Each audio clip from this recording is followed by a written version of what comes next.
Hey guys, what is going on? Actually came out of fucking retirement. Anthony from Pistons Talk. I have two very special guests from Half Court. Let me introduce you guys. We have Jeff Iafrate. Looks high as fucking shit. What up, Jeff? What's going on, fellas? You know what? We're just celebrating the holiday. I'm excited to be here, though, Anthony. Honestly, like we were talking about before, Sean made your weight, so Yeah, it's been a long time coming, though. I'm excited. for sure. And then below us, we have the myth, the man, the legend, Sean, and it looks like he's fucking frozen. Oh, I'm not frozen. I was just like, bro, gave the we frozen. No, I I was just giving you. I was giving you the smile. I was I giving was the just like, enthusiastic look. I was No. like, maybe some boost ass mobile shit. He was Well- like, man, you like frozen. Well, I'm getting roasted, so I just have to sit there and just take it. So I'm just sitting there like, oh, Sean made you wait. So I have to sit there like, this doesn't Look at affect it. me at all. You're Like, way just- too good at that. Just I dead thought, frozen. Yeah, I thought your exactly. internet froze up. Oh no, that was all just comedic timing, my guy. But no, I'm glad to be here, man. You know I love you, and yeah, excited to chat some basketball with you always. For sure. But before we do get started, because we do have a couple topics that I did want to talk about, I want you guys to kind of tell my audience what From Half Court is and why they should be subscribing and watching your guys' content. Yeah, absolutely. So From Half Court started about a year ago in my parents' basement when I was looking for something to do, and now it's evolved into an NBA network that is a part of Woodward Sports. And essentially, we talk basketball each and every week. Both Detroit Pistons is our primary topic, but also we go all things NBA as well. And so we have a podcast each and every week from Half Court. Myself, Jeff, and my buddy Troy hop on to talk basketball, but also Jeff and I make videos throughout the week as well with content. And then there's also another podcast on there called the Pizza Palace. And then we have the 313 reports each and every week as well. So there's a lot of content always going on. That's for sure. Yeah, for sure. If you guys want to subscribe to that, link is down in the description below. So let's get those subs up. Let's try to get them to 1,000. They're Yes, grinding sir. out there. Got to get We're those close, guys man. monetized. I remember Yeah, when I was dude. grinding, man. I was making a video every damn day, 7 days a week. Shit was was Dude. rough, man. I'm working 75 hours a week right now. It's crazy. It is a grind, but I love doing it. So Mhm. Yeah, 100%. For sure. And now if I have Jeff joining me doing it now too, which makes it that much better. So Yeah, I think that was my big struggle too. Like I never had anyone to do like videos with. Like I Right. shouldn't say I never had like anyone that I actually liked. right. Maybe because like people are like, oh, I'll go on with you, and it's like I did it like one time. I was like, yeah, never fucking again. Yeah. Well, also I think the other thing too, it's like when you're just starting out, when it's just you, people are just, well, who's this guy? Like, why should I listen to him? But then like having the opportunity to having the opportunity to collaborate with someone like Jeff, like not to blow too much smoke up his ass, but like legitimately, like someone who's on the morning No, show, please. someone who's super talented, someone who knows his shit when it comes to basketball, and someone that is established and has a voice, to have the opportunity to bring that in, not only has that brought more eyes, but also it's just, brought more legitimacy. And Jeff and I, we're good friends, but also we both know the game. And so we can generally spar pretty well together, even if we agree or disagree on something. So it's a good dynamic. Yeah, for sure. I mean, I've watched a lot of you guys' podcasts. It's really good shit. So Appreciate like you it, said, man. you guys, I don't know how much I'm going to be doing YouTube. I'm going to try to do it no more than once every 3 months, but I'm going to try to get back into it for sure. We're unretiring you. Yeah. Unretiring you. Yeah. Hey, Kendrick Lamar is releasing an album, so anything's possible. I've been waiting for that album for like 2 years. Yeah, I know. Did people just put Pistons Talk is officially retired and then you quote tweet, we're live, we're here. For sure. I do have a couple of topics I wanted to talk to you guys about. Oh, heck yeah. So we're going to get right into the NBA draft because why the hell not, right? Mm-hmm. So the question I have for both of you is, if the Pistons win the lottery, who do you think they'll select first overall? Sean, I'll start with you first. All right. If I'm talking who I think they're gonna select, I think the Jabari Smith Jr. talk is valid. I think when I look at what a Troy Weaver prospect is, it's Jabari. And if I'm looking at what they're probably going off of, I'm gonna say that they're gonna lean towards the defensive ability first and focus on the offensive game second. And I think a guy that can both score at a high clip but also a guy who really takes the defensive side of the game seriously, has a dog mentality to him. I just think Jabari Smith Jr. is probably one of those can't miss prospects. I think he probably has the highest floor of any of the guys in this draft. Now, if it was up to me, I still would say I am a Chet Holmgren guy. I think it makes a lot of sense, and I've embraced that we're probably gonna draft Jabari, and I like Jabari. But to me, I think Chet Holmgren is kind of the enigma type prospect. He's kind of like the Draymond Green. He's kind of like that weird guy where you can't really say what he's gonna be, but like what it is gonna be an all-star level player, whatever that means. So that's just me personally. Yeah, for sure. I mean, I'm kind of on the Jabari train still, but Jeff, I want to hear your thoughts because I know you go back and forth with Adam on the morning show. You guys talk about Chet, you talk about Jabari, even you've been mentioning Jaden Ivey, even though no one knew at the network knew who he was like 3 months ago, but I'm not gonna throw any slander. And, hey, give credit where it's due. You started that. You did. And honestly, not just that. Anthony got me on Jabari Smith pretty early, actually. Like I've been watching so much Jabari Smith like tape. It's unreal. And so I'm a little biased. Sean kind of echoed everything I was gonna say. So honestly, kudos to you, Sean, because you said it perfectly. That's Troy Weaver's. If you could put it what he wants, versatility. If you have a guy who can shoot at a high clip, not just that, but create his own shot.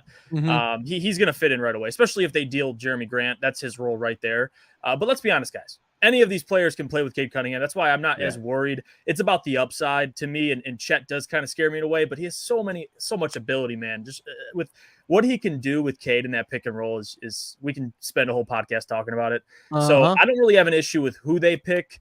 I'm just on that Jabari Smith train because my God, man, watching him and what he can do in just terms of his scoring ability, like isolation, he just has like a what he does in isolation reminds me. I'm not going to overextend, but a little of Kevin Durant. Like just his ability to shoot over defenders that are small. He has the same similar like just his moves in generally. I could see he watches a lot of film, but Chet Holmgren, man, like Adam's been on him for a while. All right, and I get all of this. Chet Holmgren, everyone loves him. He's exciting. But I've been watching him since he was a sophomore in high school. But yeah, Imani Bates. That was the days right there. All right, when they went together or when they went to war, Joey was there actually watching that game. So that was crazy. Man. But anyway, Paulo Banchero, another one that I've kind of started to kind of because I've been so hard on Jabari Smith, kind of like this is my guy that I've kind of shied away from Paulo. And honestly, there's not even no disrespect. The guy's going to be tremendous. He probably has the highest upside on offense out of all these guys. If he can just if he can just shoot the ball better. He just looks like a Houston Rocket. Yeah, you know what I mean? And like, he'd probably fit in best there. So yeah, it's tough for me. I think, give me 1 through 5. I'll be good with 1 through 4, honestly. Jaden Ivey is another one up there, but I'd probably take any of the 3 top of the board guys. But give me Jabari Smith. If I had to choose one, I'm settling with him. Yeah, I've never seen a fan base like last year. Like you kind of had your Jalen Green truthers, Evan Mobley, Cade. Like it was pretty like I wouldn't say like it was just like lopsided like it is this year in terms of like when I talk to fans, they don't want to touch Chet Holmgren with the 10-foot pole because of his weight. And I can understand that because you don't know if he's going to transform his body like Giannis or he's going to be like Thon Maker or Bobo. What I would say, Anthony, is how many guys in the league have we seen where weight was the number one thing, but they've gone on to be fantastic players? You know what I mean? Like I think we just need to move past the weight stigma and assume that he's going to evolve because at the end of the day, if he's not going to be in the league, it's not going to be because of his weight. I think it's going to be because like, can you keep up or not? That's going to be really what it is. But I think really with Chet, it's going to come down to how much of his offensive game translates to the league. Now, I think a good amount of it can because I think he has ball handling skills. I think he's an underrated passer and he has a really good jump shot. But it's just going to come down to what can he do? Because if he, that is one way where his weight can come in. If he can't really get to his spots as easily, or if he can't really get to the rim because he can't get past guys like, say, Jokic or Embiid or Mobley or whoever's guarding him, then that's a different conversation, And I think one thing to add, real quickly, one thing to add too is if we always talk about the NBA right now, it's so positionless that like a guy like Chet Holmgren, he can do pretty much everything. So like I don't know how people can even shy away from just the weight because the skill set, my God, he's a true unicorn. All right, forget about Porzingis. Yeah. This guy is the unicorn right here. Yeah. Yeah, I mean, like what he's able to do on a basketball court, I don't think should go unnoticed. When you shoot damn near close to 70% from the field in college, that's impressive. You can shoot 40% from three in college, that's impressive. And blocking the shots the way he did in college, that's impressive. It's even more impressive with his weight. Do I think I would take him over Jabari or Paolo? I don't know, honestly. I think Chet is probably the one prospect that would make Cade Cunningham more successful right away. But like I said, I think Paolo to me is probably the fans' choice. Like right now, like you would say you can only pick three. I think the fans are choosing Paolo. Well, I think two things play into that. And I just want to be blunt about it. First of all, I think it's because we all just watched March Madness and we just saw Duke get to the Final Four. Yeah. And we saw Paolo play some good basketball in the Final Four and just in the March Madness in general. Now, first of all, I want to say this with love. The tournament doesn't mean a thing when it comes to drafting prospects, because Cade Cunningham didn't have a good tournament.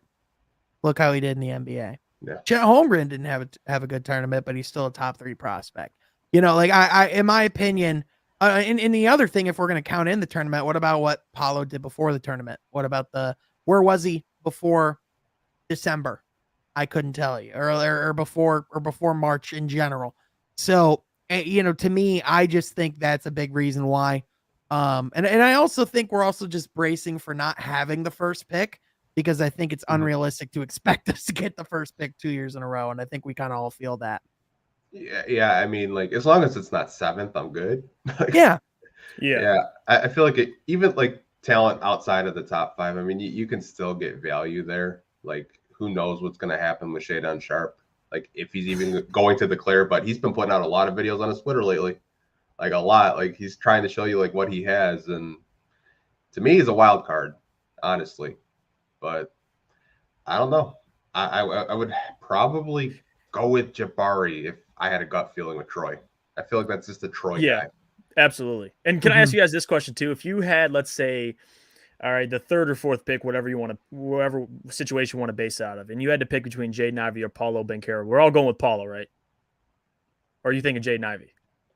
I'm going Paolo. Yeah. What do you think? I would go. Is it tough?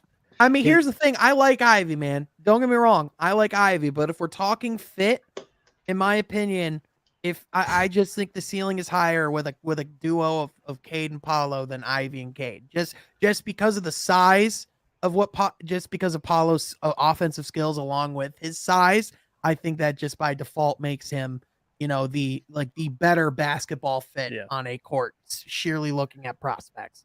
But like Jaden Ivey's so good, man. So that's the part where it's hard. I would probably say Jaden Ivey for the simple fact that you see the Pistons in reports going after smaller guards, and they want Brunson. Yeah, Jaden Ivey's not really a small guard though. Like he's kind of bigger for his size. Now I know Paolo Banchero is a really good player, but I think a backcourt of those two would complement each other because Jaden Ivey is very athletic and Cade isn't. I think they can both play off ball. I think they could switch between point guard and shooting guard. I think the switchability to me would offer more than what Paolo could offer, because in the NBA, Paolo's going to play the 4. He's not going to play the 5. Oh, yeah.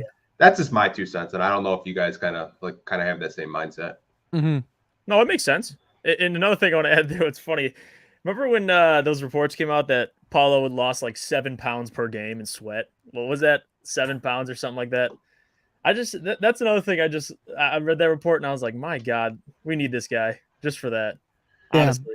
100%. Real quick, did you guys see that Villanova's Jay Wright is retiring from coaching? Wow, I did not see that. That's huge. And apparently there's been NBA interest. However, he's saying that he is retiring from coaching, including NBA. So. One of the most underrated coaches, I think. People don't give him enough credit for what he's done, for Villanova. So crazy. Yeah, unreal. But anyway, yeah, just figured I'd mention that. That's crazy. Yeah, for sure. For all the people in the chat, we're going to do some Q&As at the end. We'll answer your questions at the end because you guys are asking a lot of good questions. But I kind of want to get into these topics because if I answer all your questions, we're going to be here all fucking night. Oh yeah, there's so many. There's so many questions in different scenarios we could dive into. It's crazy. Okay, now enough NBA draft. Let's get into some free agency. Woo! So, what are some key free agents that you guys want to go after? Jeff, I'm going to start with you. Well, free agency, I think it was funny this morning. We talked with Rod too, talking about Jalen Brunson. I know everyone's excited. All right, I get it. It's free agency time. Everyone wants to spend money. Where I go with Jalen Brunson, and Rod actually proposed an interesting situation, which I'd actually be on board with it, is if you deal Jeremy, okay, you clear up that cap space, you bring on Jalen Brunson, kind of swap him for that kind of salary. Maybe you're in the 20-ish range. Yeah. And then you go out, okay, I don't say it's going to happen, but you go out and get DeAndre Ayton, all right? And then you draft Jabari Smith Jr. What is that? I mean, come on, that sounds like a total cracked out situation. But honestly, I'll just say no to Miles Bridges. Too much money. All right, and I understand Miles Bridges. I like watching him from afar, but no, Not hell a no. max contract. Hell no. Troy Weaver spent all this time clearing up cap space. I don't want to get back into the hellhole we were just in. So no to Miles Bridges. Jalen Brunson, though, for the right price, I think I don't see Jalen Brunson. He's not going to come in and be a 25-point game scorer. At least I don't think so. Maybe other people see that, but no. For maybe max I would pay Jalen Brunson would be like 25 millions pushing it, maybe like 20-ish million. If you look, I compared salaries today. I actually published an article and wrote one today about Jalen Brunson and the fit in Detroit and what that would look like. And I compared what the salary is right now to Fred VanVleet, and he's currently making about $21 million a year. So Jalen Brunson at about $20 million a year, 4-year, $80 million contract, I think is pretty team friendly. Makes sense. I mean, if you're looking at where he's playing right now, according to Bob Marks of ESPN, he's currently playing $29 million over the value of his contract, which is $1.1 million. That's the production he's putting in as far as in terms of his contract value. I'm not saying that's the value he is. It's just that's the type of production he's putting up. And I would say if you're looking at the basketball fit and if you're wondering if it would work, to me, it's a 1-and-1 transition from Dallas to Detroit, where Cade's game is very similar to Luka's. And so in my opinion, if you're looking for that guy next to Cade, who could be a shot creator, not only for himself, but for other people, I don't think $20 million is a terrible thing. And I like that idea of swapping Jeremy. And then I also brought up, I did a off-season scenario where I said Pistons land in top 3. We select Jabari Smith Jr. We trade Jeremy. He goes to Portland, and then you get their lottery pick. You select Benedict Mathurin out of Arizona, and then I like Jeff's idea. You add DeAndre Ayton. Let's freaking go, baby! All right, but hold on before we sip this Kool-Aid. Let me be a realist for a second. All right, shout out to Kool-Aid. Shout out to Kool-Aid. Do I think we're getting DeAndre Ayton? In my heart, no. But it's good to do these hypotheticals. What in reality, what should be the expectation going into free agency? Troy Weaver said we're going to be aggressive, but they're not going to, over jump the rebuild. Like basically commit all this money to be back in a shitty situation. You want to, make sure you're not, going out and spending a $30 million out of Miles Bridges. That's the direction. So with free agency, it can also be aggressive through trading too, though. Like that's where I was getting. That's where I was getting to too. I'm not as worried about free agency because DeAndre Ayton or bust for me, honestly. If we're talking real, Jalen Brunson, I'll accept, but to go out and get size, I like Mitchell Robinson. That's a guy that I wouldn't mind in Detroit now. Is here, like downtown. He's not DeAndre Ayton. Yes, he's not DeAndre Ayton, but you bring size, you fill in some holes on your team, you draft maybe a Jabari Smith, maybe you deal Jeremy, you get a Ben Mathurin, Shaedon Sharpe, whoever it is.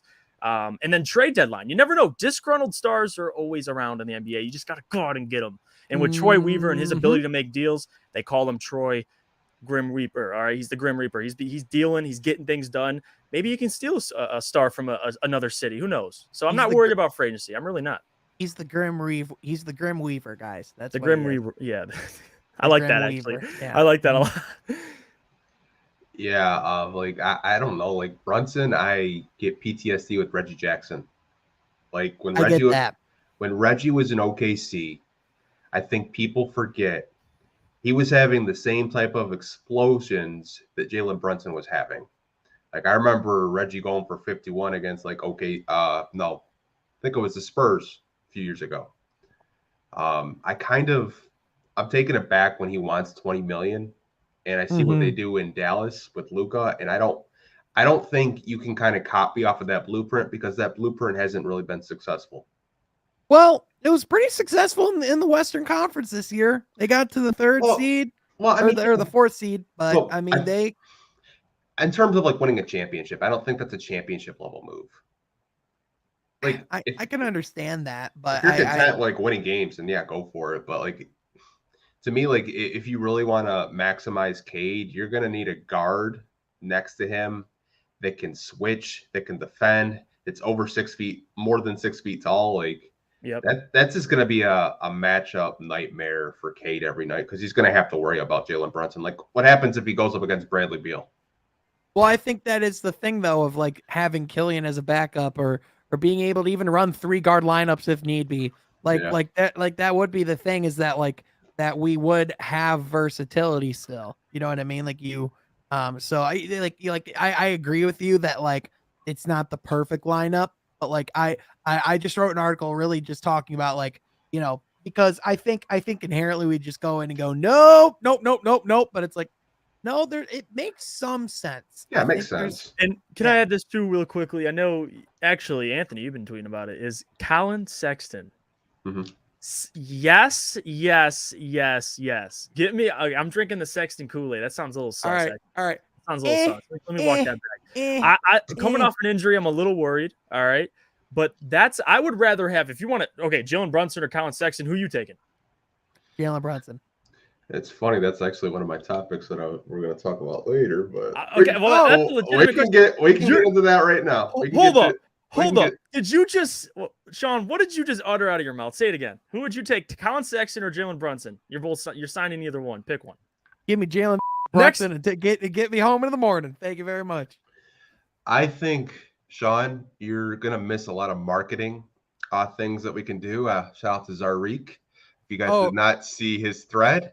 Sexingham? Sexingham? Sexingham. Yeah, I love that. No, but like if I am going to get serious, I think I would take Colin Sexton over Jalen Brunson just for the simple fact that I think defensively, Colin Sexton brings something that I don't know Jalen Brunson can do on a consistent basis night in and night out. But offensively, I think Jalen Brunson is a better player. I think the way he can get into the lane with those little floaters, he's a really good 3-point shooter. Like I said, he can play off the ball with Cade, but like I would probably this is just a slight edge over Brunson with Colin Sexton. I think if you can get him for like around 20 million, I would feel more comfortable giving Colin Sexton 20 million than Jalen Brunson. And I can understand that from the sense that he does have some pop to his game. I will say that. But the question is will he have that same pop off of injury? Because I mean that is a thing now. I mean that is something to consider. And I will say I just like Jalen Brunson's game. He reminds me he's more of a slow down guard. I think he can be kind of like, I'm not saying he's like a Chauncey Billups, but like he's got a consistent shot. He's a good playmaker. He can be a guy that, second round pick. I just, I like him, man. But go ahead, Jeff. No, I mean, that's talking about Colin Sexton too, making the comparison. They're both off ball guards that their job, like I would trust Colin Sexton in that role next to Cade. Go score, like go get a bucket, especially Jalen Brunson as well. Maybe you do have questions about the injury, but I mean, it's 2022. Like these guys, some guys can't bounce back, but Colin Sexton's, he's a young man. All right. He's had great seasons. I think he can still bounce back and give you even, let's be honest, he bounces back, even if he's 95%. Hot take, but I think I'll take that, over Jalen Brunson because I trust. I know what I saw with Colin Sexton. I have tape. I'm a big look at the tape guy. Well, don't underestimate the tape. I mean, Jalen Brunson. Let's not forget 2 days ago went and scored 41 points in a playoff game. Yeah, I know. 2 days ago, it's impressive. Against who? You said wow. That's impressive. But guys, don't be sipping. Talk about Kool-Aid. We're sipping the Kool-Aid right now. Jalen Brunson. All right, I know he's good, but And that's impressive. I don't want to discredit 41 points. I mean, let's be honest. Luka Doncic is out. You step up, you get 40 points. I mean, that's big. But listen, I'm taking Colin Sexton. Maybe people in the chat disagree with me. Yeah, listen, if I'm going to be honest with you, I'd take either. I think if I'm going off of who I'd want to play in 2K, it'd definitely be Colin Sexton. Because you got to take that into consideration, dude. I'm not. Do any of you ever get excited about a season because of like the new update in 2K? Like literally, my dumbest one was I was super excited for the new 2K one year because I would have Ish Smith instead of Steve Blake as my backup point guard whenever I would play as the Pistons. And like that was a saving grace for me. You know why I'm in love with Colin Sexton, I think a little bit too, is you guys remember when he used to go at it with Jalen Hands and like he would just be clapping in this man's face. I just like he gives me like a little bit of Beverly vibes. Like not like in terms of how much of a asshole he is, but like just that competitive, like just that dog, man. That honestly, that attitude, I would love that. Next to Cade, who's so like humble and composed, and you have like, let's get it, like let's go. Let's go. Man. I can kind of see that because like Sexton kind of has that dog in him, and I don't really know if Brunson has like that. I don't want to say like same mindset, but you can kind of like Sexton to me seems like a Detroit player. Right. I will say the one thing from a story standpoint, what would be better than Colin Sexton coming to Detroit and competing against Darius Garland in division series and playoff series with Cade Cunningham against Evan Mobley, like the guard that was selected over the other, and then the guy that was selected over Evan Mobley. Like there's just so much good intrigue. Yeah. The storyline should just be and the Michigan-Ohio rivalry. Like it's perfect. It should just be Colin Sexton leaves Evan Mobley for better rookie. Cade well, guys, Cunningham. look at our division right now. Like just like look at all 5 teams. Like even the Pacers, that's going to be a good rivalry with Tyrese Halliburton. The Bulls, Zach LaVine and DeMar DeRozan. The Bucks with Giannis. The Cavaliers with those guys. Like, yeah, man, we could have Sexingham, dude. We gotta make like a we need photo Sexingham like, t-shirts at Woodward Sports. Yeah, no. no. Sex stew. No. No. Nope, we're not doing sex stew. We're not doing that. Shout out to Ben, man. Ben's a day one. Ben is a funny motherfucker. Shout out to Ben, man. I swear, man. He always makes me laugh. Sex stew. I'm gonna pass on sex stew. I'm not eating that. I'm sorry. I don't know if I can approve that to the merch team, honest. Yeah, that might be there. That might get thrown in I the don't trash. see them going for that one for some reason. No, also, Miggy just got to tune. Miggy's 2 away now. Oh, inching closer. That is great. That is awesome. I gotta freaking find that graphic later. Because if it gets 3,000 while we're on here and I don't post it, I'm gonna get in so much trouble. You're like, hey, we're in the middle of something right now. No, I'm just joking. Hey, sorry, Miggy, you can wait. Yeah, right. You're gonna have to wait for this shit, Miggy. All right, yeah, Miggy, I understand, but like the 12th most followed person on Pistons Twitter in this area of Michigan is on here, so like Jesus Christ. I'm kidding. I wouldn't even say I'm top 12, but thank you, Sean. I appreciate that. Oh yeah, no, I got you. I was calling me like the 12th in like my county or something. Like I wasn't even going at you. Yeah, I'm like, dude, because like people are like, oh yeah, there's like, hey, it's time for the Pistons Twitter bracket. I'm like, oh, will I ever be a part of that? Maybe. I've never been a part of it.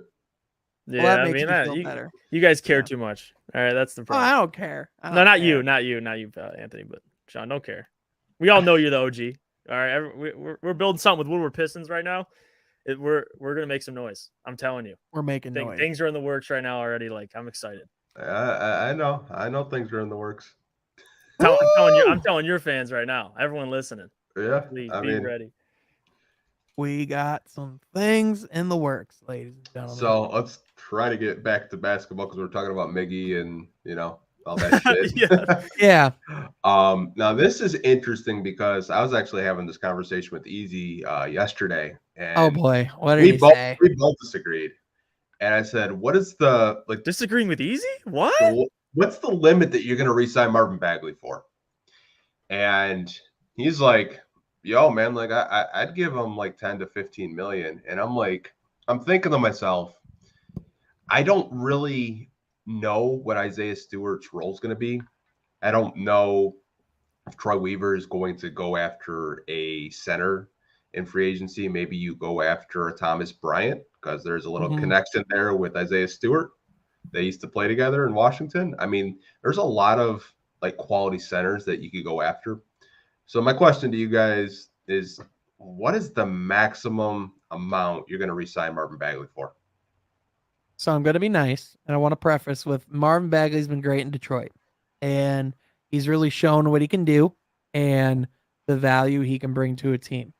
Having said that, I would say that Marvin Bagley is not going to get more than $7 to $9 million a year.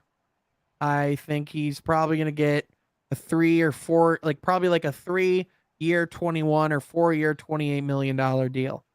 I believe he was like supposed to get around like originally around like 15 or even like wasn't up to like $21 million or something a year, like what like the max extension is or something. But now it was just like he had to reach like a certain amount of games to like get to $15 million quantifying offer. But since he didn't start a certain amount of games, he got brought down to that 7 million quantifying offer. So he doesn't have a ton of leverage. He wants to stay in Detroit. I would bet you he's going to probably try to take a deal where he can get like a decent amount of cash now, but really try to get himself for like a better contract down the road. Well, damn. Listen, I'm at least going to give Marvin this. I think Easy's not far off for me. Like, honest, what Marvin did is in a short period of time, he dropped down from the clouds into Detroit, started playing for this basketball team at the trade deadline, and actually put up, pretty good numbers and stepped up in a lot of times where, Isaiah Stewart was out and he was able to start and still put up numbers. So I respect that out of Marvin Bagley. And honestly, I don't think his ceiling is obviously you've seen like a big sample size right now. He's been injured. Obviously you'd like to see him healthy, and that's definitely going to come into play when you're offering him this, however amount of money.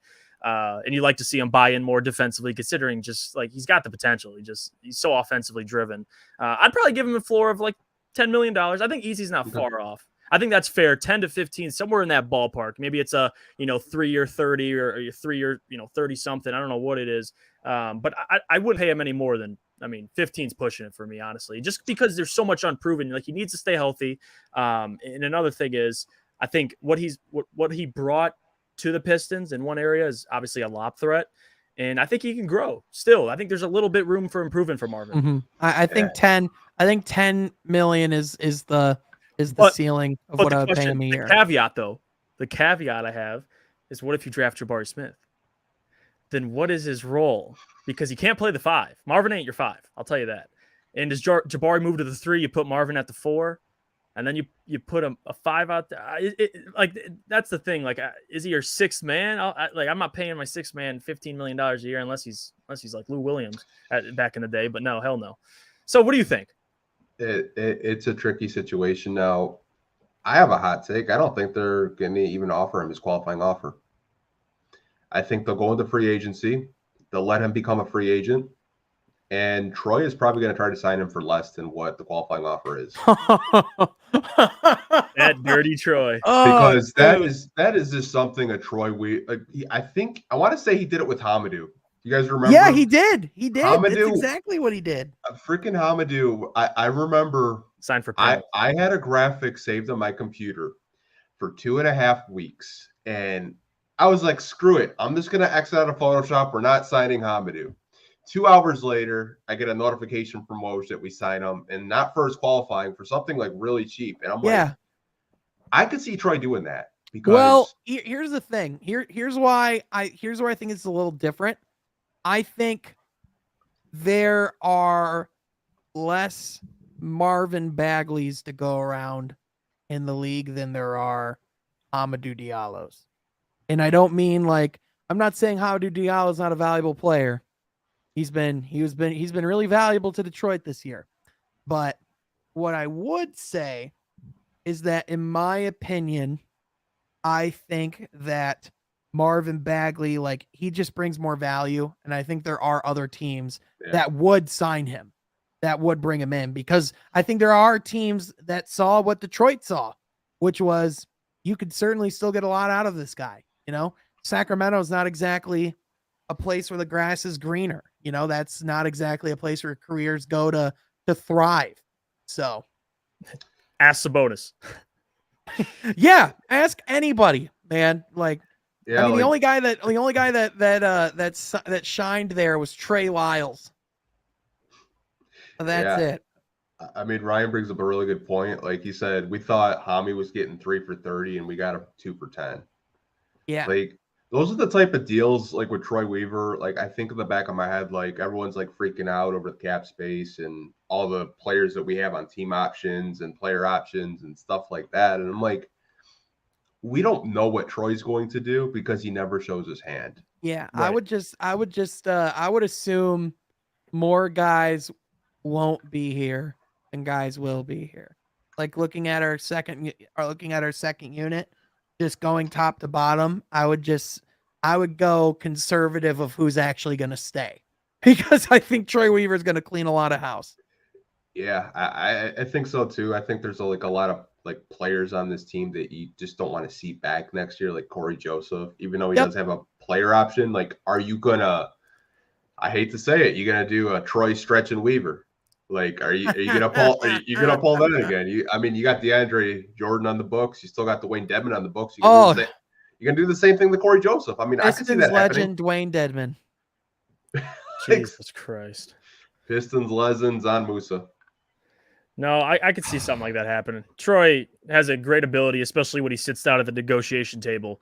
I mean, you saw it with Hamidou Diallo. I wouldn't be surprised if we get Marvin Bagley for the pennies. Like, honestly, because it's not like Marvin has a case, like, much of a case, like to really, considering, what he was before and why Sacramento traded him. But I think there's still upside there. So I like Marvin. I just don't really know, like, what his role would be in the future. See, that's my problem too, because it all depends on where you go in the draft.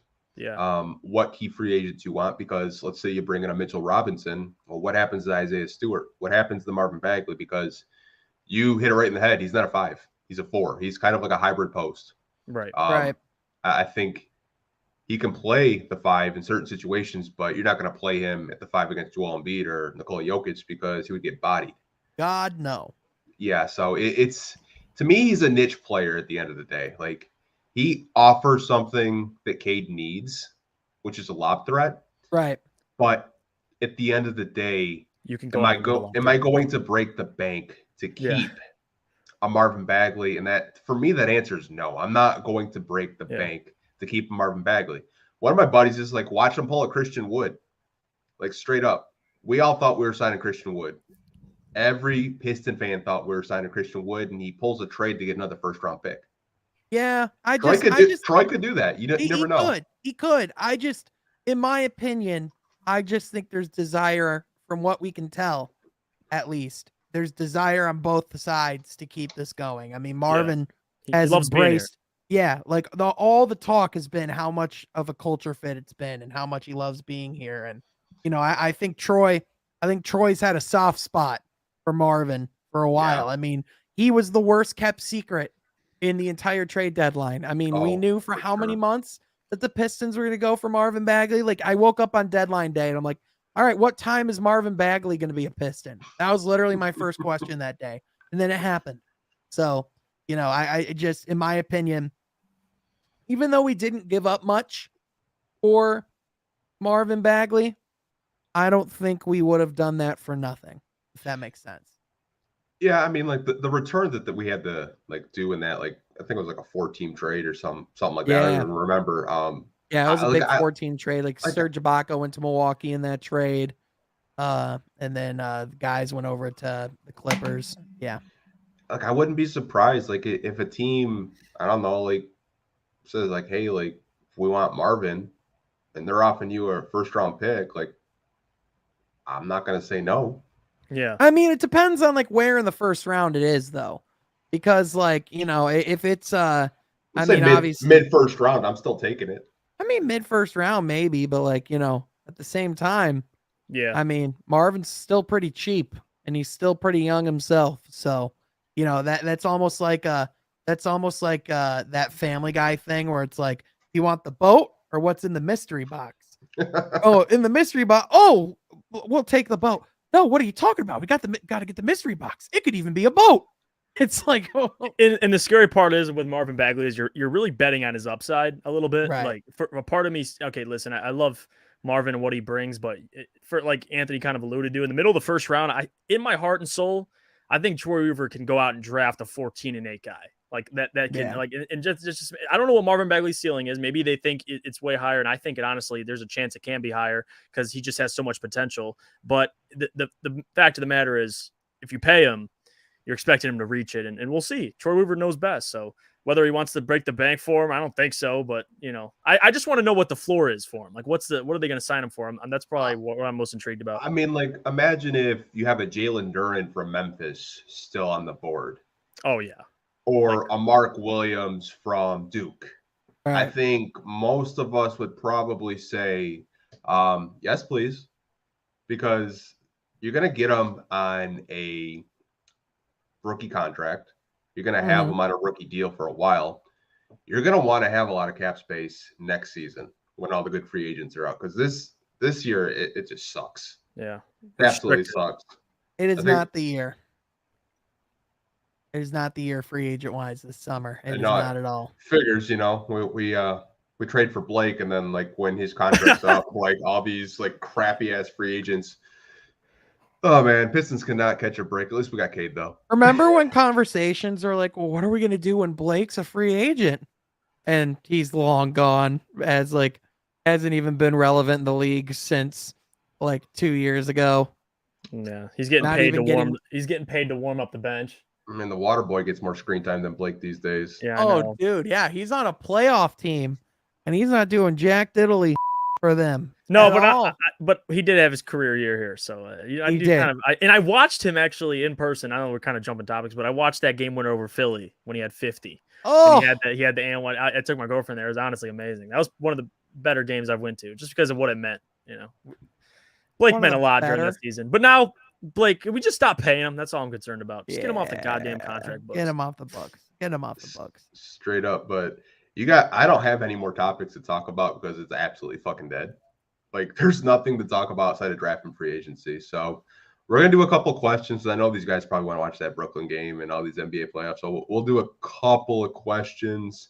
If you guys want to talk about anything, feel free. But Anthony, I do want to ask you this question because we kind of talked about it yesterday. Who's your finals winner? Who's winning? Woo! Okay.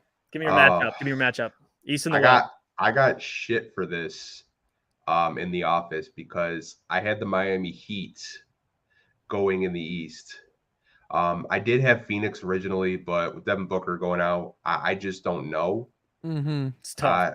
And if Scott Foster's refereeing in for Chris Paul, 0-14. Come on, unreal. I mean, granted, if Devin Booker doesn't get injured, they win that game. But like, it's still Scott Foster, man. Like he's got to go at that point, right? Like if this is a thing with any player, especially one as prominent as Chris Paul, when they're as vocal with each other as they are, like how is this something that's not getting investigated? But no, I don't understand it. Like I just don't. Like, how are you officiating games? And like you're just like blowing calls and you're screwing him, and like I think people forget like CP3 is like literally like on the board for like all the players union. Like he has so much power and he can't get Scott Foster. He was the president. Yeah, man. Like he was the president for years. Tim Donahue Jr. He had another one. Yeah, it's just. It's funny to me, honestly, that like it keeps happening, but like, right? I don't know. But you did ask me a West team. Yeah, you got Miami Heat. Okay, what are they beating the Bucks in the Eastern Conference, or maybe the Celtics? I think the Nets. I think the Bucks will be in the Eastern Conference Finals. I have my concerns about the Nets. Like if the Nets were not playing Boston, I don't think it would be such a distraction because I think Kyrie and Boston is such a storyline right now. I like him last year stepping on Lucky, like with his foot, flipping off fans. I think Boston fans can get under his skin enough to where Boston advances and Brooklyn doesn't. Yeah, but like that wasn't really to their detriment in game 1 though, because he scored 39. Like he was doing that. He was doing that. And he was still going off. That's the crazy thing. Yeah. But no, I will say Jeff and I have a video about this coming out tomorrow, so be sure to subscribe. We talked about the Warriors because that new Death 5 lineup that literally hit the court together for the first time, and then they scored 70 points in under 20 minutes and immediately put Denver in a hole. And it almost felt like took their soul as a team. Like it honestly felt like the series was over from there. And so Golden State's scary, man. Yeah, with Devin Booker, the injury because of hamstring, you never know how long that can linger. You never know. Yeah, I mean, like if he didn't hurt his hamstring, I have them coming out of the West. But I think Golden State's going to make the finals this year. I think Golden State might fuck around and make a finals appearance. They might around to win a championship. Like just off of their offensive firepower. It's crazy. Honestly, I have the Bucks getting back there, but I will say this: that would be intriguing. Warriors and Bucks, my God. I think it would be a matchup nightmare for Milwaukee, and it would be a matchup nightmare for Golden State because I think in the interior, let's say somehow Draymond was pissed off Giannis too. Let's say somehow James Wiseman gets healthy enough. Does he come in? No. Please no. You're feeding him to a pack of wolves if you throw him exactly. Out there. But I mean, Draymond and Giannis. I mean, Draymond is already having his hands full of Jokic. Imagine the Greek freak. It's but the Warriors, what they're doing right now offensively, it's crazy. I mean, I look at the West and the playoff teams. It's pretty damn weak. Yeah, compared to the firepower in the East. Mm-hmm. I mean, you have Brooklyn. You have Boston, you have Milwaukee, you have Miami. Like the fact that you have Brooklyn and Boston, two teams that have realistic claims to the title. Yeah. That could both make it out of the Eastern Conference Finals. And they're facing off in the first round. Tells you how stacked the East is. It's insane. It's funny how the tides turn, isn't it? Mm-hmm. It's funny how the tides turn. Well, and literally Cleveland for the first half of the season were a top 3 team.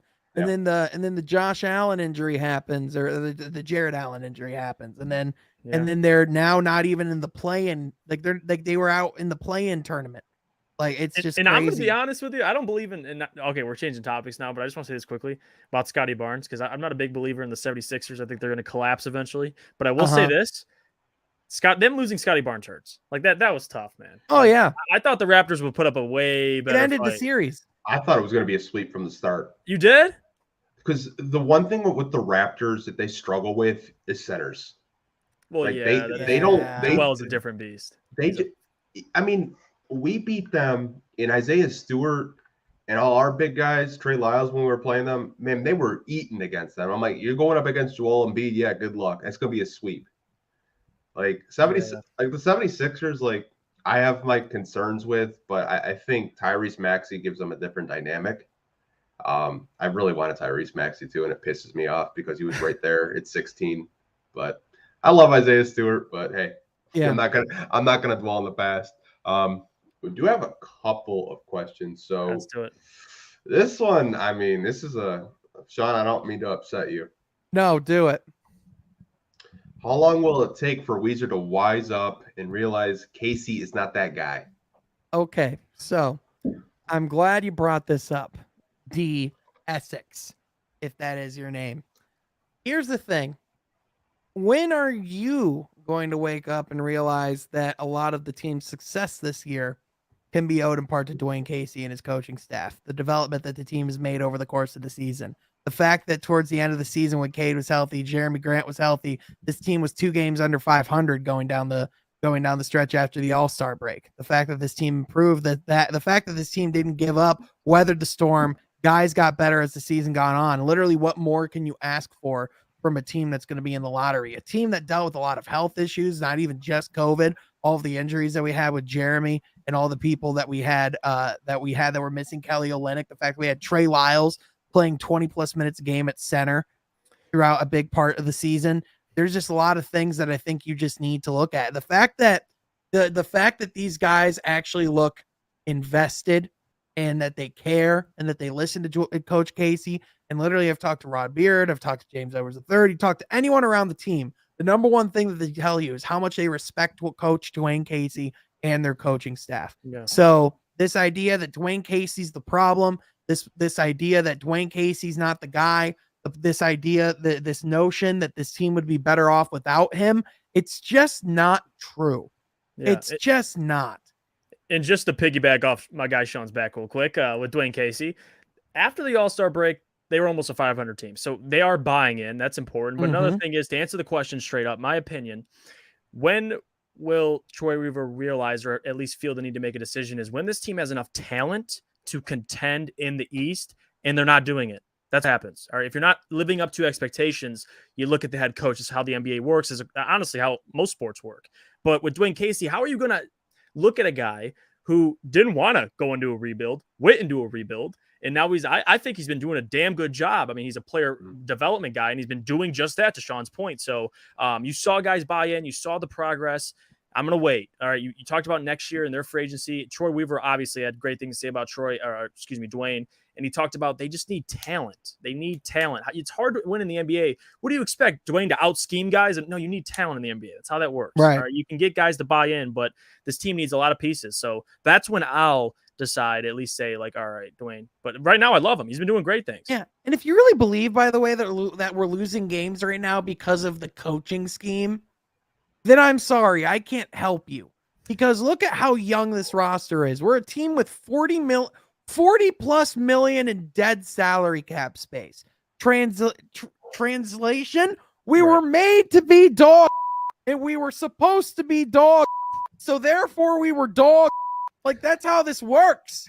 Yeah. Like, I don't know how much I can explain this to people. I know. And you could scheme up all you want, but you need talent. Talent wins in the NBA. I mean, you need a great head coach that can scheme things up and get the best out of your players, which I don't think people have given Dwayne a fair chance. You're in year 2 of a rebuild. Let me repeat this. So you have Cade Cunningham, all right, and Sadiq Bey. Like, we just spent 10, 15 minutes talking about some of these guys will not be here. They will not be here.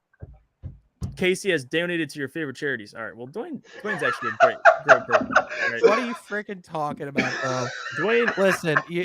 I understand, oh yeah, he was about your interest, but no, I understand what he built in Toronto as a program. Yeah. If you're looking at what they did successfully over there, you are literally ignoring fact if you're ignoring his track record and what he's done with developing young talent and players, because he's developed some of the most in the entire league. And this isn't Jeff Blashill, all right? Not to switch sports, but these are two different guys. You can't put them in the same category. People compare him to Jeff Blashill. Get the hell out of here.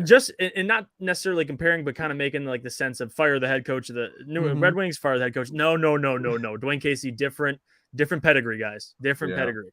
Different. Oh man, it's stuff like that, because with Casey, I understand why the team was bad, and I understand that the talent wasn't as good as his previous rosters in Toronto. But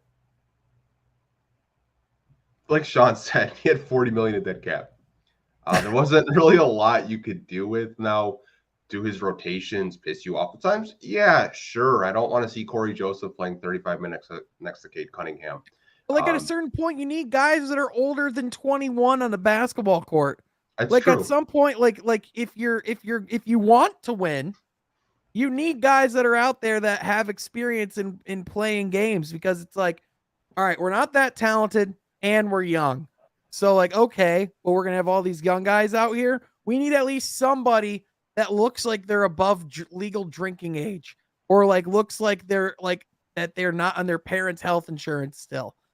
You know what I mean? That's just I can understand the fans' perspective, because I feel like with the Pistons, they have kind of sold this restoring thing, and I think that's why Pistons fans actually get pissed off, because the Pistons are allergic to saying rebuild. Everybody is. I feel like if they would have just said this is a rebuild, I think fans would have been more understanding. But they keep saying, oh, it's a restoring. We're gonna get back to the playoffs. They said that last year and the year before, and they don't make the playoffs.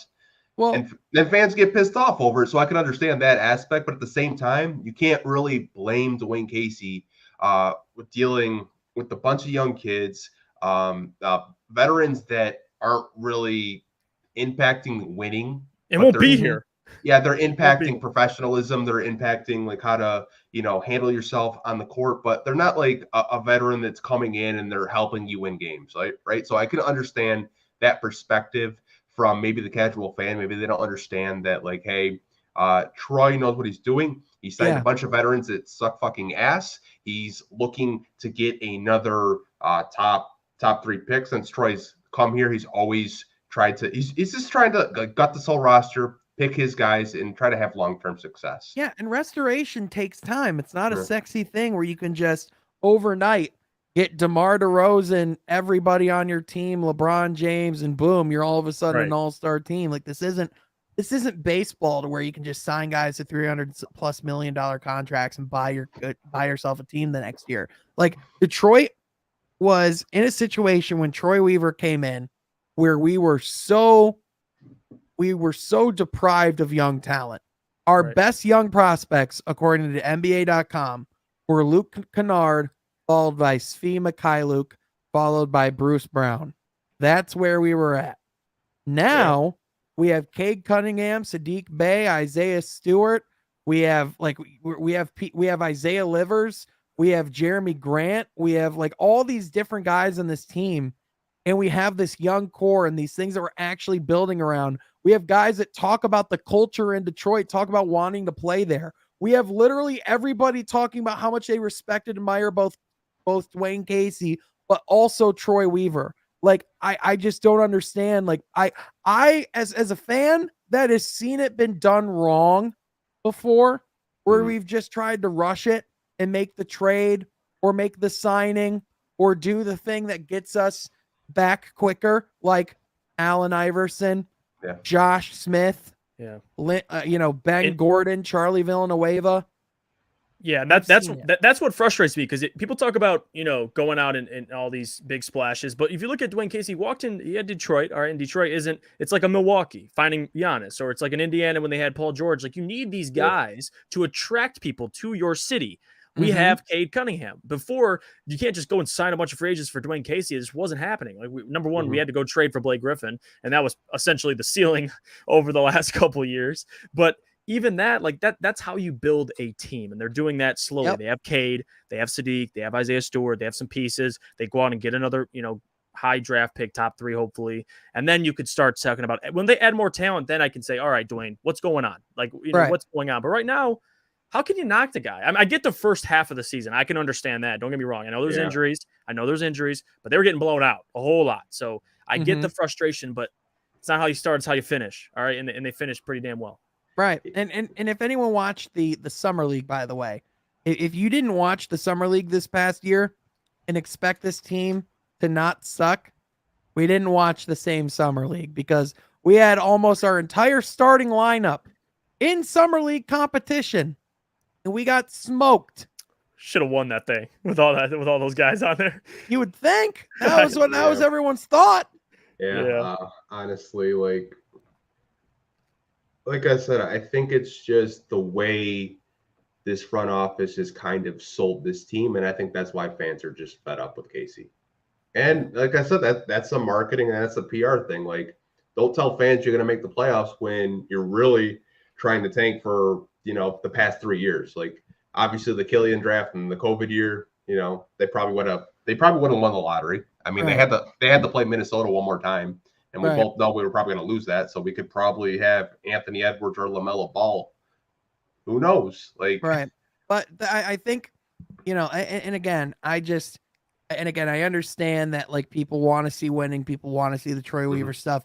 But, like, again, when you go and get a good executive doesn't go out and spend all your money day one.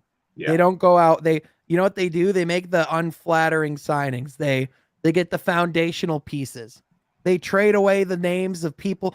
We traded away people that we liked. Christian Wood people were legitimately upset when Troy Weaver let Christian Wood go, and let alone drafted another center instead.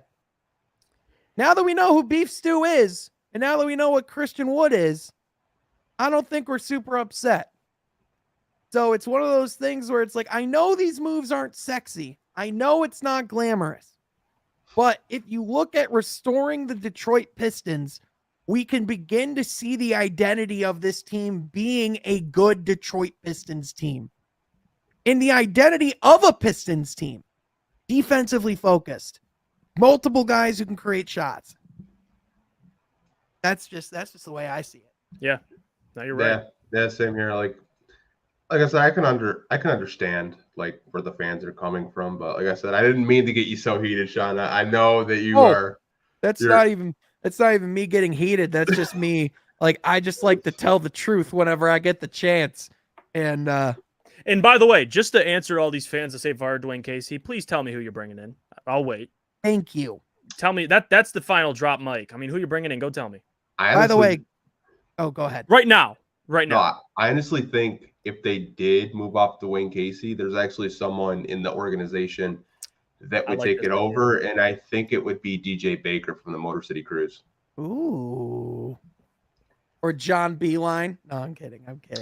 Or, the Celtics assistant. I can't think of his name right now, but like I think there's someone, like, if they wanted to call that approach, it'd probably be that way. Well, you know what's it's interesting, like how coaches are perceived, because like Mark Jackson doesn't get a job for 7 years after he's fired from the Warriors. Mm-hmm. He's disrespected, and a lot of people talk about how he's a forgotten coaching prospect. But now that he's rumored to want to now that he's rumored and reportedly tied to the Lakers, people are saying he could lead them to a championship and be the difference between that happening. Let's be honest. Guys, anybody in that conversation is leading them to a championship. All right. Quotations around it. When do we tell them that the coach really doesn't mean as much in the NBA? No. Like, really, the only teams that you can look at, like the Spurs, they somehow got to the play-in tournament because of their coaching. Yep. I would say that. But like, otherwise, I mean, yeah, the Raptors, they're sound. So like, you could look at them and you could say, oh, well, they have their coaching. But guess what? Nick Nurse developed under the tutelage of Dwayne Casey. It's his program. Just to add some sprinkles onto there, who's one of the best coaches in the NBA? Quinn Snyder. And what does Quinn Snyder's team do every damn year in the playoffs? They choke.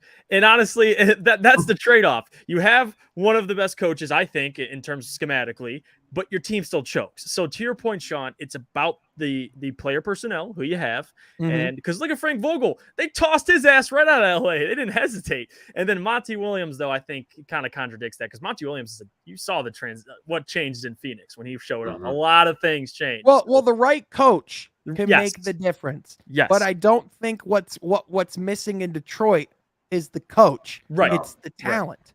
It's the 100%. Players. You need both. You need both. Yeah, I think you need a competent front office. You need a good coach, and you need the talent to be successful. Mm-hmm. And I think we have a competent front office. I think we have a coach that's proven that he can win games. He can win playoff series. He just couldn't beat LeBron, and you can't. A lot of people couldn't.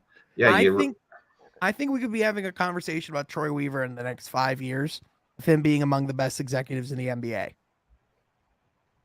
I think people could look at like what he built in Detroit, and I think he could be up there with like Asai Ujiri and Bob Myers out of Golden State. Like, I think he could be up there. I'm serious. And let's be honest, who you draft matters. That matters to this city. I mean, because honestly, let's be honest. Joe Dumars, he won a championship. Why do people shit on him so much? All right, because of the Darko thing. All right, so and that's not all to discredit Joe. I still love Joe, but and the Donovan Mitchell thing, and the listen. Thing. I wanted to stop there. I wanted to stop there. But with Troy Weaver, I think he'll have the resume with drafting, and hopefully, a couple deep playoff runs in the near future. Who knows in the next couple of years once they kind of build this foundation. But I'm excited. You got your franchise player. That's all that matters. Mm-hmm. For sure, we do. I saw one other question that was earlier asked, and I was kind of I've been thinking about it for a while, and I want to know what you guys think. What is the percentage Killian is getting traded on draft night? First of all, Miggy's one hit away now. I just saw that. I was like, motherfucker, he's gonna get it while I'm on this live stream. I could see it. In my opinion, Hold on. I think Killian is someone that they would want to hold on to up at least up until the trade deadline. I think seeing what else he can do, because I think as far as like if he can get his shot there, I think Detroit has been invested in him for so long now, and they've held on for as long as they have. I think giving it at least another half a season and starting to compete and seeing what he can do with that opportunity, I think we would at least, I think it would be smart to at least give him that opportunity to go out there and see how he improves over the offseason.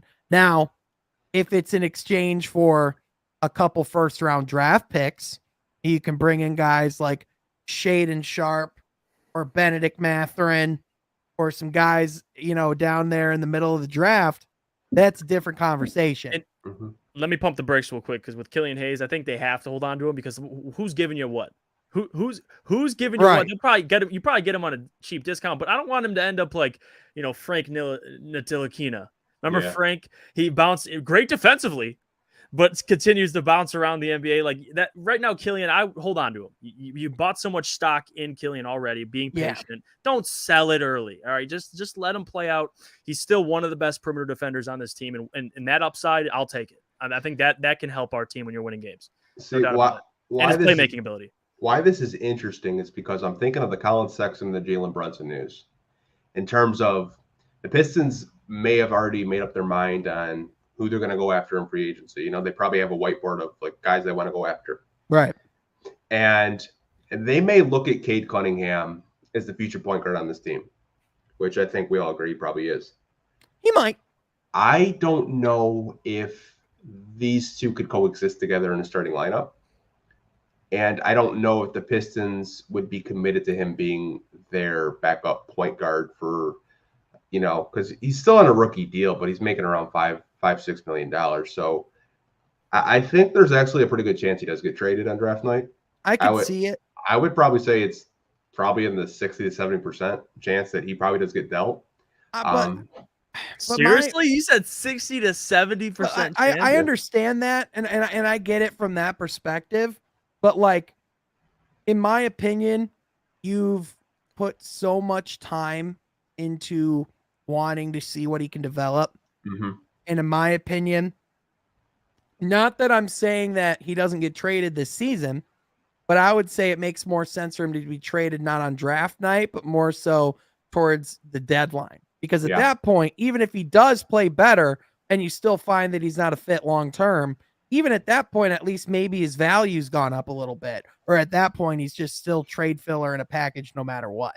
Right. Yeah, and real quick, just to add to that point too with Killian, you saw the last 25 games, the stretch of just like you saw the double digit, obviously every single game. He raised his trade value, but to Sean's point, I think he can even make it at least more attractive. I think I still like Killian. I don't know, to your point, Anthony, you made a good one.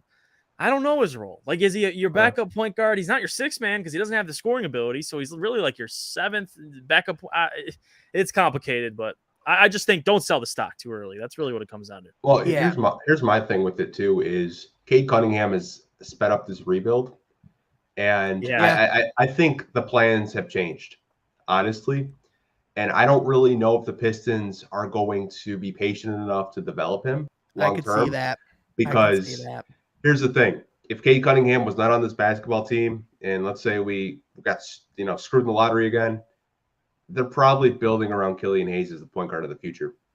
But now that you have a guy that arguably is one of the better players in the league already in Cade Cunningham, ranked 6th in ESPN's top players under 25, ranked above Zion, but 3rd in rookie of the year. Don't get me started on that bullshit. But that's my thing with Killian. Like, I don't know if the Pistons are going to be patient enough to develop him because there is still a lot of stuff he can't do on the offensive end that you just look at and you're like, I don't have time. Like, by the time you develop everything, we're going to be in the playoffs trying to, win the Eastern Conference.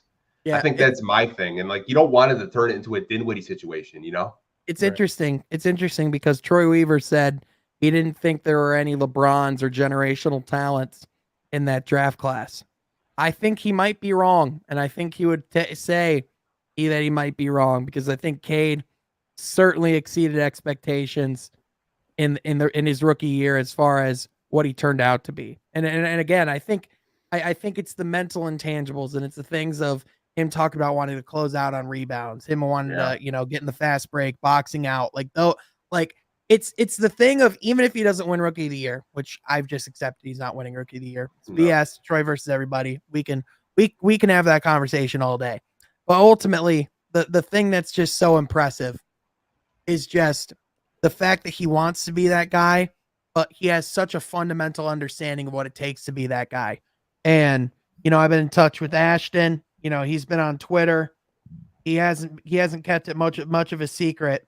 Those guys are motivated this summer. And I think the league could be in for a hell of a sophomore campaign from Cade Cunningham. I don't think he's the kind of guy that's going to have a sophomore slump. I'll say that much. No, like I know when Troy said that, I wouldn't say I was surprised, but like honestly, like Cade was really good coming out of college, but I didn't really think like he was just trying to manage expectations because because we had the number one pick. I thought he was just trying to like say whoever we draft, like they'll be a good player, but I don't think he was. I think he was trying to like when Magic brought in like Lonzo. You remember how he was like, like, hey, look, I want your number to be up in those rafters someday. Whereas with Troy, it's like, we're not expecting you to come in and be LeBron. Like we're not coming in now. Statistically, Ashton made the argument on Twitter earlier that he looks pretty similar and that you could make the comparison. Yeah, I remember last summer when he did a thing with Whistle Sports and they were asking him like, who does Cade remind you of? And he said LeBron. And I think a lot of people were just like, wow. But I love it. Yeah, for sure. I know we've been on for over an hour and I appreciate you guys coming on here. Like, oh hell yeah, I appreciate you. Anthony, we got to do more stuff, bro. I love talking basketball with you, man. So whether it's on my channel, whether it's on here, dude, I'm good with whatever. This is fun, man. Yeah, same here. Like I gotta get into it more often, like because I was grinding out there every day and like it's crazy, man. And by the way, to echo Benjamin Foe's point, clip that and put that on Twitter about your 70-60% take. All right, I want people to react to that. That would be hilarious. Oh man, like you know what? Like I'm not even a Killian Hayes hater. No, I know you are. I'm not. No, but it's just being realistic because he's not like I honestly listen, man. I think people saw a left-handed young guard and they thought James Harden. I'm just gonna be straight up with you. I think a lot of people don't know how to truly scout players and give analysis on what he can be as a guy as a player going forward. Oh, sorry. Go on, Sean. Go on. No, I was just gonna say because he never had the jump shot. He never had the skill set of James Harden, but I could have told you that. But I don't know. What frustrates me is the expectations for Killian. I think what helped him the most is getting the number one pick and landing Cade Cunningham because he doesn't have to save the goddamn franchise. But another thing that's helped him too is, and I hope he does it this summer. I know he will do this summer. Is going and playing with other pros. Go out and hoop. Go to an open gym and go hoop. I mean, Rod echoed it today. He was talking about how important that is just for learning that mentality of not getting back on the court. If you lose this game, you're gonna have to wait. That dog comes out of Killian, and he's gonna go up against the best of the best. In France, overseas, in Germany, he's playing more structured basketball. He kind of wasn't allowed to go outside. Killian has such I still think a ceiling that I'm excited to see what it becomes. I mean, I think what he brings defensively is one thing, but what he can do with the basketball, passing, his dribbling ability, I think there's things that haven't been unlocked. It just takes that confidence, that dog in him. And hopefully this summer, he unlocks that because I think this upcoming season is a make or break year for Killian. It really is. 100% is. I think it helps him, and I think it gives him clarity of all right, well, here's your timetable. This is when you got to get there. Because now this summer, this is the most important summer of Killian's life because it is going to be the thing of now. You're preparing to you gotta be NBA level on the offensive end. You gotta be, and if you can be on NBA level on the offensive end and then be elite on the defensive end, like we think he can be, that's definitely something we're keeping around. Yeah, it's not that I don't think he can't be. It's just I just don't know if the timelines match up. And that's Right. that's a fair fair because question, Cade accelerated it. You're right. A lot. He can win. He can win games, and he can do it already. Yeah, like if we had Evan Mobley versus Cade, like I would say, yeah, point guard of the future. Yeah. Like, but we don't. But I do appreciate you guys coming on. If you guys are still watching this live stream, we do appreciate you've been on for over an hour. Go subscribe from the Half Court's YouTube channel down below. They're putting out so much content. They're busting their ass. Let's try to get them to 1,000 subs, you guys. I mean, they're just putting out some really great content. Appreciate you guys watching. Hope you guys are having a good night. Take care and later.